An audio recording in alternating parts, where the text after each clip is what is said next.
Ce que l'on a voulu faire, c'était avoir une approche qui était celle d'une étude, de faire un benchmark pour essayer de comprendre finalement en quoi ces transformations pouvaient avoir un impact ou pas.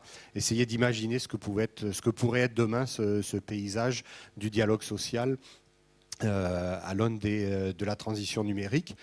On a donc réalisé une étude, un benchmark sur environ une cinquantaine d'entreprises qui ont été sollicitées, une vingtaine qui ont répondu sous forme d'entretien d'à peu près 1 heure. Et puis finalement l'objectif c'était de dégager un petit peu un paysage de tout ça. Donc une vingtaine d'entreprises qui couvrent à peu près tous les secteurs d'activité.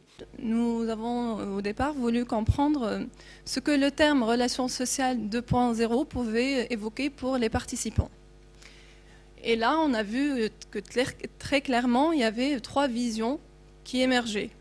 Alors une vision positive où les participants voyaient tout de suite tous les apports qu'ils pouvaient en tirer de ces nouvelles relations en termes de rapidité, d'instantanéité et de fluidité, en nous disant que c'était des relations plus simples, avec moins de contraintes, elles pouvaient atténuer les tensions et les conflits pour aller dans plus de collaboration et de co-construction du dialogue social. D'autres entreprises étaient plus sceptiques. Elles étaient déjà dans l'appréhension des répercussions que ces relations pouvaient avoir.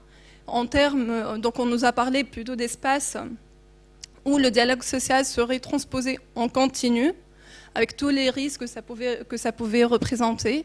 Un espace qui pouvait bouleverser les règles du jeu et qui laissait place à des initiatives individuelles peu normées et peu cadrées.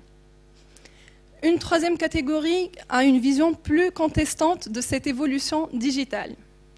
Ces participants contestent cette évolution, c'est un sujet qui ne leur parle pas et ça reste du virtuel pour eux.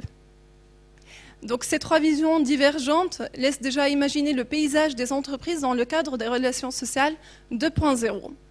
Et effectivement, à travers l'étude, nous avons pu identifier 3 profils d'entreprises différents, et d'où notre proposition de cette typologie.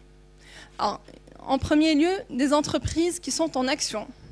Ce sont des entreprises qui sont dans une bonne dynamique pour faire évoluer l'état actuel des choses. Elles sont une force motrice de propositions, d'initiatives, et qui vont tester de nouvelles pratiques avec les partenaires sociaux, et ça peut être par exemple un forum. Et dans le cas de cette entreprise, le forum a été très rapidement arrêté. Et par exemple, SharePoint pour le référencement de documents. Un deuxième type d'entreprise, ce sont les entreprises qui sont dans l'attente. Elles préfèrent attendre que les partenaires sociaux formulent explicitement des revendications pour lancer la réflexion dans l'entreprise et débattre des moyens à leur accorder. Le dernier type et profil d'entreprise concerne les entreprises qui sont dans le déni.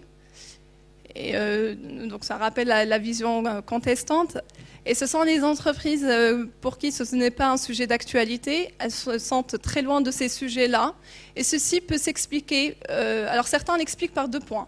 Un premier est la nature de l'activité de l'entreprise. Et en l'occurrence, ce sont les industries. Et le deuxième point, c'est la moyenne d'âge en entreprise. Et ça concerne les entreprises où la moyenne d'âge est assez élevée. Et là, ce sont les entreprises qui se sentent le plus loin de ces sujets-là. 3 profils différents, 3 postures différentes. Et donc forcément, les moyens et les pratiques en entreprise dans ce champ-là des relations sociales 2.0 seront différents.